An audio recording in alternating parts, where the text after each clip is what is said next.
Let's see. Hello, everyone. Let's see if we're there. Let's see if we are there. If you're joining now, thank you so much. I'm going to wait just a few minutes to allow for people to stream on in, and then we will get our discussion started. Hope you're having a wonderful Saturday, despite all of the things that are going on in our world. There's no better day than today than to talk about our health. So I'm going to wait a few minutes and then get started. Wait a few minutes and then get started.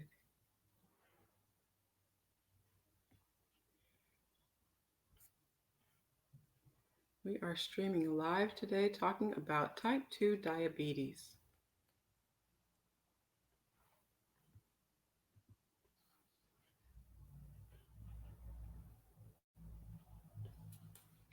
Alrighty. Let's just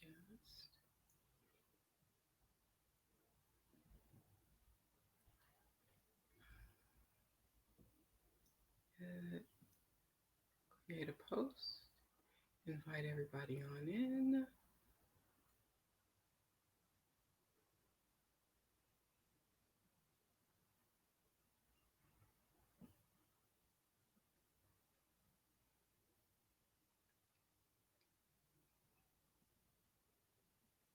Then we'll get started.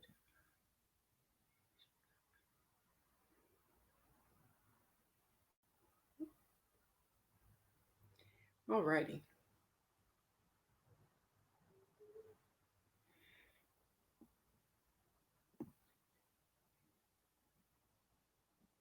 Okay, so if you probably can't tell, this is my first time ever doing a live stream on Facebook. So please bear with me. Charge it to my head, not my heart.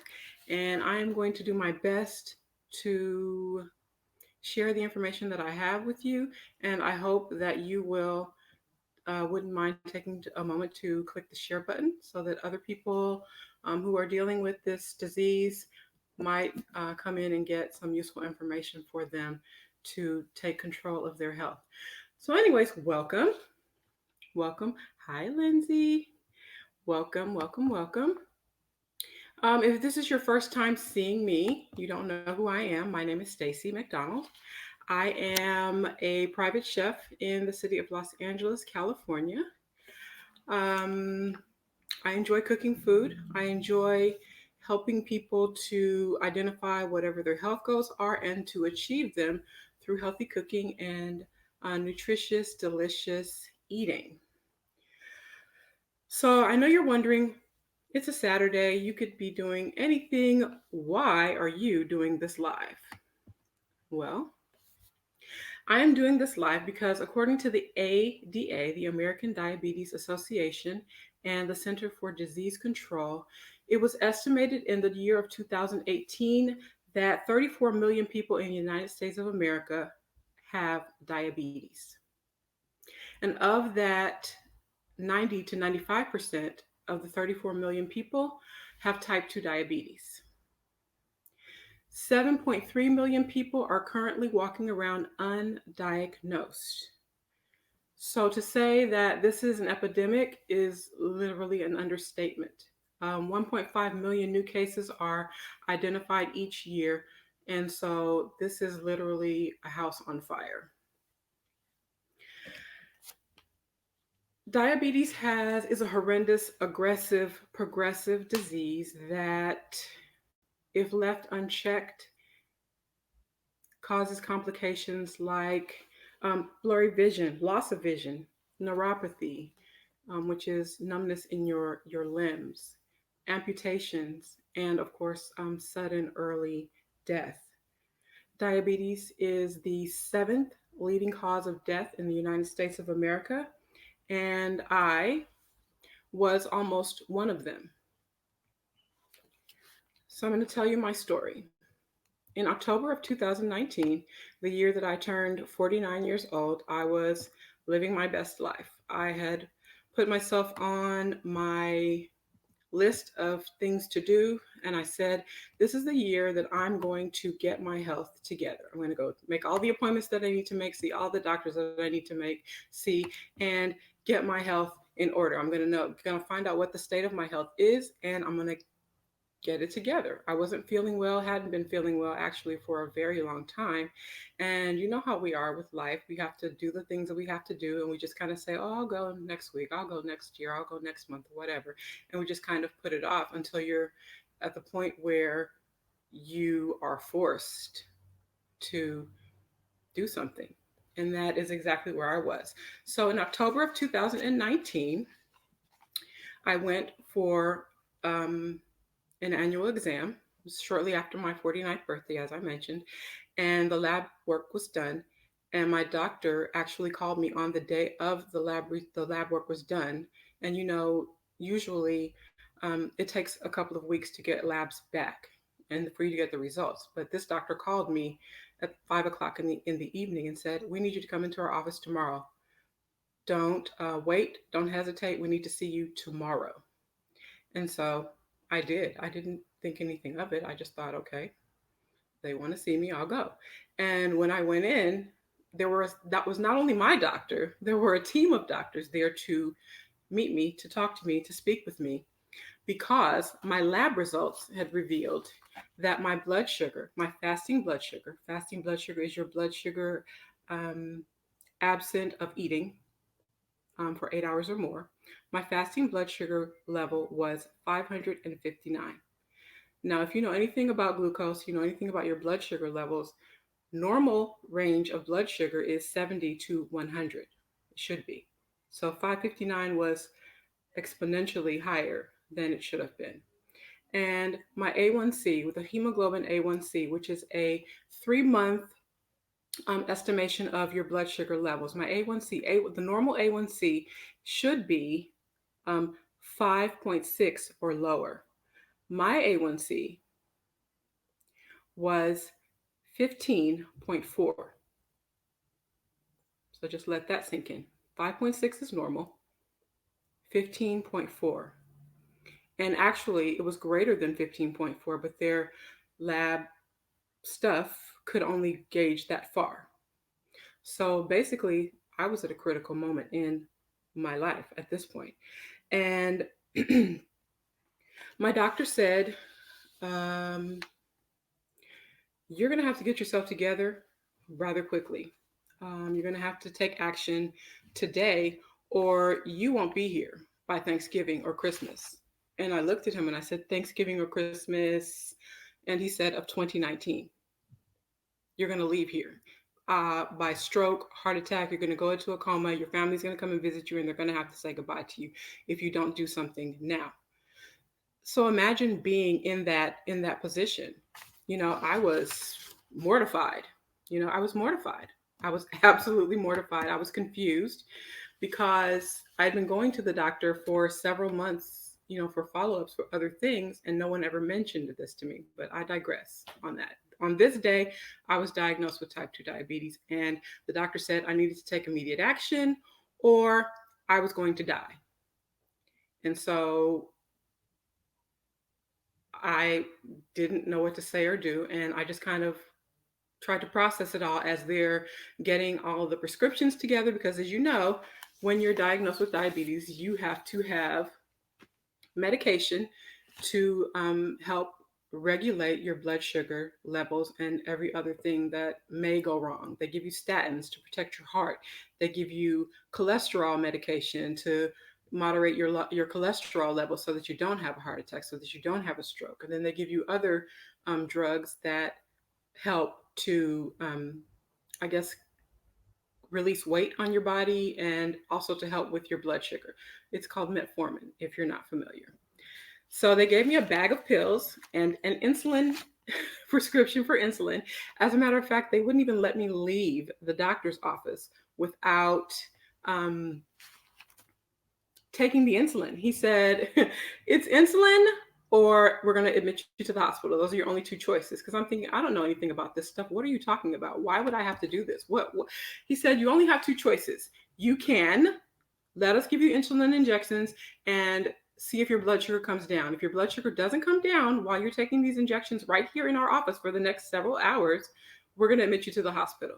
If your blood sugar goes down, we're going to then give you a prescription and trust you to give yourself injections until Monday, in which you're going to come back and we will see how you're doing. He said, if your blood sugar is in the 400s or anywhere near 500, don't even come back to our office. Go straight to the emergency room. So that was the critical moment of this entire day. This is how my journey started with this. And so I'm sitting here looking at him like, what? I didn't understand. I didn't understand. And so he says, and so I'm asking questions about type 2 diabetes because who thinks about it until until you're confronted with it? I didn't, right? And so he says, well, basically, all you need to do is control what you're eating. Eat lots of healthy food, vegetables and fruits and grains. And I'm thinking, what? That's what I eat. I'm a chef. Don't you think I know how to make healthy food and eat healthy food?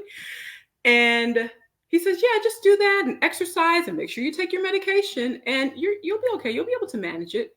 And I'm thinking, okay, whatever. Something in this doesn't even sound right, but we're going to take what you say and go with it. So I left the office and got in the car and immediately started Googling. That's where you go when you need information.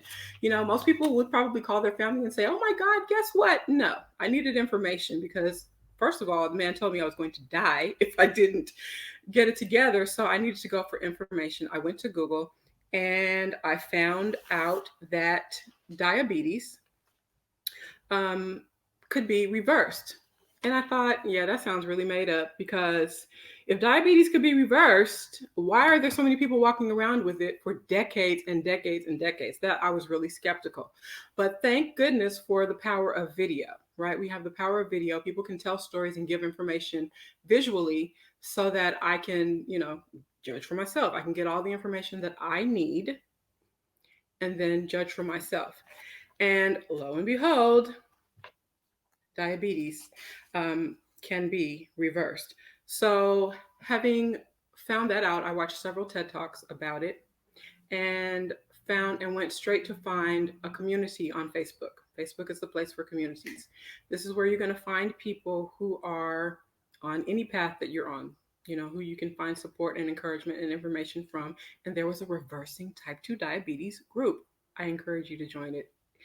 And I went into this group, and there were thousands of people who shared this story. And I thought, this is fantastic. So, how did they do it? They did it with the ketogenic diet. I'm sure you've heard about it. You've heard all the buzz about it. I think one of the big diet companies is now using it as a part of their, there's one of their programs. But I can tell you that it works. I can tell you that it works. So you're probably wondering what ketogenic diet is. The ketogenic diet is a low carb, high fat, high protein, well, most people say moderate protein, moderate fat diet that starves your body of carbs so that your body is forced to burn the fat that's already in your body, which in essence makes the insulin in your body sensitive. The insulin that your body naturally makes it sensitive and helps your blood sugar levels to come down. And I thought, okay, that sounds interesting, given the fact that I was obsessed with carbs. I mean, a huge carb eater. You name it, I ate it. Bread, I mean, the same things all people are eating. Breads, grains, beans, all of that. Pasta girl right here. So, but I was, as you know, in a desperate situation. So I had to give it a try. So I got all of the information that I needed and decided what I wanted my goals to be. I decided what I wanted my goals to be. And that was for my next doctor's visit. which was going to be 3 months from October, which was January. My next visit was going to be January 31st. And I wanted my blood sugar levels to be normal, to be not 559 at least, and for my hemoglobin A1C to be not 15, somewhere close to normal if possible. And so I did it. I created a plan. That's what I do for a living. I created an eating plan that I could stick to with things that I love. And quite literally, it wasn't that different from what I was already eating. I just had to remove all the processed carbs and the sugar. And the sugar. You know that we all love, love, love, love, love our sugar, but sugar was killing me, right? Sugar was killing me. And so I had to give it up. Cold turkey. None of that, weaning yourself off stuff. I didn't have the luxury of being weaned off of anything. I had to make a strict diet plan and stick to it to get some type until I got some type of results. And so that is exactly what I did, right? And so I started right where I was with what I had, right? What do you like? So for breakfast, I started with eggs and bacon. Who doesn't like eggs and bacon? I love eggs and bacon and coffee. And see, quite frankly, with the ketogenic diet, I was good because I could have coffee. I mean, I have to have my coffee in the morning. I could do that. So I started with eggs and bacon and my coffee in the morning. And I ate until I was full and moved on with my life. And I didn't feel any different not having had my pancakes or my waffles or any of those kinds of things. So I was good. Fine. My blood sugar was stable. It was still high. I think it was in the 300s when I woke up that morning. And so I was fine with that. So the next meal that I had was a double bacon cheeseburger with greens, mixed greens, collard greens, cabbage, kale, and what else? Oh, I had a boiled egg and cream cheese for my dessert. I was good. Ate until I was full. Fine. Blood sugar was still, not going up. It was just kind of staying where it was. That's good. That's fine. For dinner, I did the same thing. Um, Ate some protein, some veggies, and went to bed. And slowly but surely, my blood sugar started to come down. So at that point, it went from I think on that day it was 300, like I said. And so the next couple of days it went down to 200. And then I thought, okay, but it was also coming down because I had the help of the insulin because I was doing these horrendous insulin injections. I don't like them. And who does? Right. And so I did that and my blood sugar started to come down, you know, and just eating real food, nothing processed. Everything I eat is cooked, by me. It doesn't ever come from a box or a can. I'm not really a product kind of person like condiments and things like that because of the nature of my job. It's just easier for me to do it on my own. And also that way I can control the ingredients that I'm getting because, a bottle can easily say, keto friendly, sugar free or no sugar added. And then they'll sneak in sugar and call it something else because there's like 83 names for sugar, just so you know. I like to cook my own things, make everything by hand, so that I can control what's going into my body. Okay, so fast forward, I'm following this ketogenic diet, doing really well. I was able to create a plan that I was able to sustain. I could just do it without thinking about it, and really don't miss all of the carbs that I used to eat. People say, well, don't you miss bread? What about your sandwiches? Well, I eat them without bread. I don't really miss any of the things that I removed from my diet. It's kind of like you go cold turkey and you implement those things into your diet that actually nourish and feed your body, and you don't have those cravings that we say we can't live without. Oh my God, I have like that Oprah commercial. I love you, Oprah. She says she loves bread. I don't love bread that much, but then, look where I was. So I couldn't afford to have a relationship with bread anyways. So I had to give it up. Okay, so my blood sugar started to come down, and then I had to implement something else to help me to get things under control. And so the next leg of my journey was implementing an eating pattern called intermittent fasting. And what intermittent fasting is a window of eating Most popular is 16/8. So you have an 8-hour window where you can eat and 16 hours of fasting. That's the most typical because it's closer to how we actually live, you know. So, like when you're fasting, when you're sleeping, that's considered fasting. Anytime you're not eating, you're in the fasting window. And so I started there. Um, Eating, maybe 1 or 2 meals within that 8-hour period, and then I would just fast for the rest of the time. And your body, when you fast, it adjusts, it adapts to, less eating, less frequent eating, and less food too, right? So, and it really wasn't about calorie restriction. Keto is not about calories; it's more about carbs. It's counting carbs and sugar. And my carb, um, the grams of carb that I consume every day, they don't always reach it, but I set my goal at 20 grams or less, given the state of my health and where I was. I needed to do something that was super strict. And so most people start at 50 grams or less total carbs a day, not per meal, which is also what the doctor told me. Yeah, make sure you're eating like 50, 60, 70, 80 grams of carbs per meal. And I'm thinking that does not sound right. So I wrote it down and I was right. It's not right. So I stick with 20 grams or less. Most days it's usually less. And I get all of my carbs from veggies, green veggies. At any rate, so I started intermittent fasting.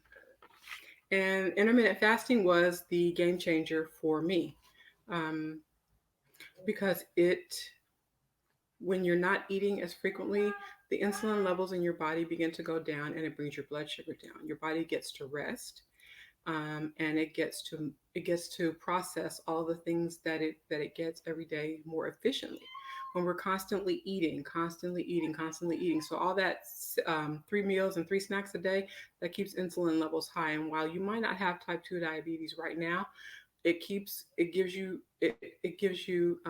you insulin resistant. The insulin in your body resistant to, I guess, absorbing into your cells or whatever it does, and it um, stores fat because we all know the insulin is the fat storing hormone, so it keeps fat on your body, and basically fat is stored in the liver and in the pancreas, and once it doesn't have anywhere else to go, guess where it goes? To your belly. So if you got that stubborn belly fat, it's not because it's not your cookies per se, but it's the body's ability to not have anywhere to store all the fat that's coming in through the carbs and the sugar that you're ingesting. So I just want to put that out there for you. Okay, so intermittent fasting started at 16/8, and then I moved up to where I am now, which is 1 meal a day. And I know that sounds radical. I went from 6 meals a day to, you know, one. And I feel good. I feel good. And so as a result of that, my blood sugar was able to stabilize and it went down, down, down, down, down. So let's fast forward to January 31st, which was my appointment, as I told you, my 3 month follow up. I went in and had the lab work done in the morning, and my appointment was in the afternoon. So when I saw my doctor, they weighed me, and the nurse says, "Oh, you've lost 12 pounds." And I'm thinking, okay. She goes, "No, you did." And I said, "Okay, that's fantastic." And so then I went in to see the doctor, and she's making small chats. "How are you doing?" I'm like, "Oh, good." And she's like, "Okay." And she goes, "Oh my God." And I said, "Yeah." She said, your blood sugar is 81." And I'm like, "Yeah, I know. Didn't I tell you that? My blood sugar's been really good. It's 81." And she says, "Oh my God. Do you want to know what your A1C is?" So that's the 3 month estimate of your blood sugar levels. And remember, I told you it was 15.4. She said, "Your A1C is 5.6." And we just kind of stared at each other, like, stunned, totally and absolutely stunned. 3 months ago, 15.4. And here today in normal range, which was my goal. She was stunned. She said, "What did you do?" And I said, "I told you, I went keto." She was extremely happy. I was relieved, completely and utterly elated, because that was a journey that struck me. It blindsided me, right? but I also knew that as incredible as the odds appeared, because we all know or have known someone who has not had as favorable results dealing with type 2 diabetes. We've known people who've lost limbs and, you know, lost their vision, had heart attacks and strokes because they weren't able to manage this disease very well. And so my first thought was, I'm extremely grateful for all of the people who gave, their time and their information and posted on the internet for people like me who want to take control of their health and don't know how, to have that option to be able to learn from them. And so I went to the doctor that I found online on YouTube. His name is Dr. Ken Berry. He is a family physician in the city of Nashville, Tennessee, and his whole entire mission at this time is to help people living with type 2 diabetes to reverse it. He was the first person who said you can reverse it. So I shot him an email and I said, "Hey, Dr. Berry, I went to my doctor today," because I had originally written to him and told him my story and to thank him for putting all this information out on YouTube, because he has like hundreds of videos on type 2 diabetes and the ketogenic diet.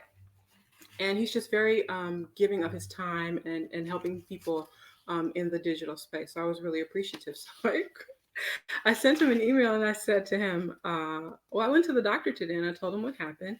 And he goes, "What? Oh my God, girl, I'm so proud of you." He says, "Now you're gonna have to tell everybody you know. You're gonna have to turn on your camera and tell your story. And none of that being shy stuff. Use your voice and help the world." Because he says, it is easy for me to tell people what to do and how to do it, but a personal story is much more relatable. You lived it and you lived to tell it, so now you have to tell the world. Hence why we are here today. Because the fact of the matter is, if you're watching this and you have type 2 diabetes, and I hope that there are people who are watching that are living with this disease, if you have been told by your doctor that you are pre-diabetic and you're headed that way, you don't want to have diabetes. You don't want to have type 2 diabetes. It is horrendous. And because it's so aggressive, and you never know what kind of complications you're going to have, because everybody's different. You don't know. And then by the time you're diagnosed, I mean, the damage is already being done. So I'm here at the point, yes, I reversed my diagnosis, and you can call it whatever you want, because I know there are people who are going to watch and say, "Oh, the once a diabetic, always a diabetic," whatever.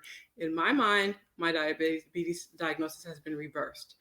But the fact of the matter is that you don't want to get it.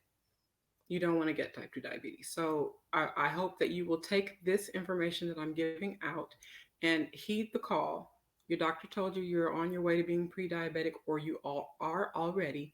Take control of your health. Do what is necessary to get your lifestyle in order so that you can achieve a level of health. Optimal health would be ideal, so that you don't have to endure all of the frustration, all of the stuff that goes with having to manage type 2 diabetes. And quite frankly, if I'm being honest, that's basically what you're doing. If you're taking insulin and you're taking medications, and you're not changing your diet and you're not changing your lifestyle, if you're not exercising, if you're not managing your stress, the medication is only managing your health. It's not improving it. So that is something that I really, really, really wanted to say, because you are the one who's responsible for making sure that your body is fed well, that it is fed in a manner and nourished in a manner that facilitates good health. Medication can't do that. It doesn't heal. It only holds you up. And so if you're a person who's dealing with this disease and you want to change it, if you want to get off the medications, I'm on no medication. She asked me that day. She said, "It's 5.6. You're no longer diabetic. What do you want to do?" And I thought, I opened my purse. I have a big bag. I opened my bag and I gave her bag, because I had every intention of going that day to giving her the drugs back. I didn't know what my numbers would be. But I had every intention of giving it back. And I said, she said, "You don't have to take these medications anymore." And she said, "If you choose to, you don't even really have to test yourself every day." With diabetes, you have to test your blood sugar levels in the morning and in the evening. Some people have to test them more often. I don't have to do that. But I do choose to do so because now I'm placed in a position where I have to help people. I can't have lived this experience and not allow it to help someone else outside of myself, right? And so I want to help people. I do. I really want to help people to get control of this and to be free. To be free. You deserve to live a wonderful life, free of medications, free of pain, free of disease if you can. But it's going to take work. You have to be willing to do the work. You know, um, and it shouldn't take someone telling you, you know, you're going to die. It just kind of should be, I deserve to be here. I am here. I love my family. They love me. And I deserve to have and to live a life that's abundant and thriving and not just surviving. So, having said all of that, if you're willing to do the work and you want help navigating your type 2 diabetes journey, I am offering my help. I am a chef, as I told you, and so I'm really gifted in creating meal plans for people that speak to their personality, that speak to your lifestyle, that speak to who you are, and that would be easy for you to maintain without really thinking about it. Keeping it simple.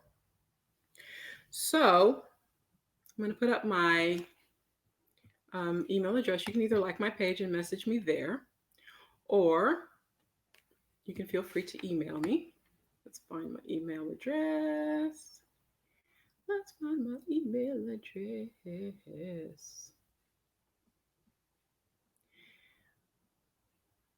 Wow.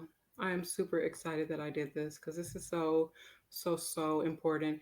And especially living in the time that we're in, we're all having to navigate our way through this virus, COVID 19. There's a reason why they put type 2 diabetes or diabetes at the top of the list of risk factors because when you have type 2 diabetes, your body is deficient of a lot of things, minerals, nutrients, and your immune system is really compromised. And especially if you have other underlying conditions, high blood pressure, all the things that were on the risk factor list. The reason type 2 diabetes was there is that if your immune system is compromised, if it's not strong, um, your chances of not surviving the virus if you get it. So it's not like it's going to come and knock on your door and say, "Hey, you're type 2 diabetic. I'm going to get you." No, but if you contract it, your chances for not recovering are exponentially high because your immune system is not strong. And so my whole thing is like, instead of jumping to fear, I hope that you will think about taking action.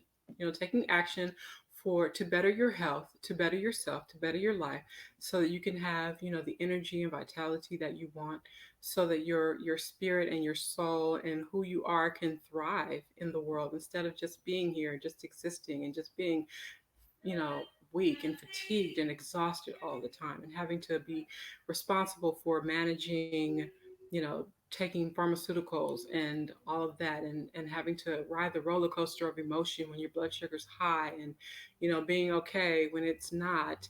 And you deserve better. You really do.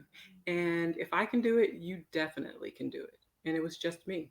It was just me and my doctor and Jesus, because I am a person of faith, and I was promised total restoration of health if I wanted it.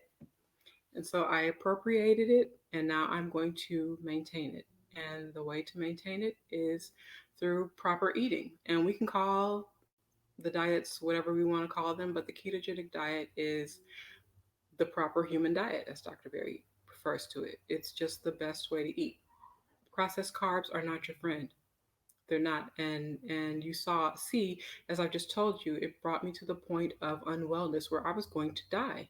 And I hate to keep saying that, but that just hit me like a sledgehammer. To have someone sitting in my face saying to me, "You're going to die," and I was only 49 years old, and I'm thinking, "Are you kidding me? No, I'm not gonna leave here early because of something that I can control. That's not gonna happen. You know, that's not gonna happen." And I wasn't born with type 2 diabetes. I wasn't born with it. This was something that through my own choices happened to my body. And this is not a blame game. This is not to shame. This is not to condemn. This is just to make you aware. Because the same way that you brought yourself to this point, you can take yourself to the point of optimal health. And again, I can help you. So, two things, two calls to action. You can like my Facebook page and send me a message, or you can feel free to email me, tell me your story, and how I can help you. All right. So, happy Saturday. Take good care of yourself. Be well, stay well, and I will see you next time. Have no idea if I'm ever going to do this again. I think that I should, but if I do, you will be the first to know. All right. Have a great, great, great, great day.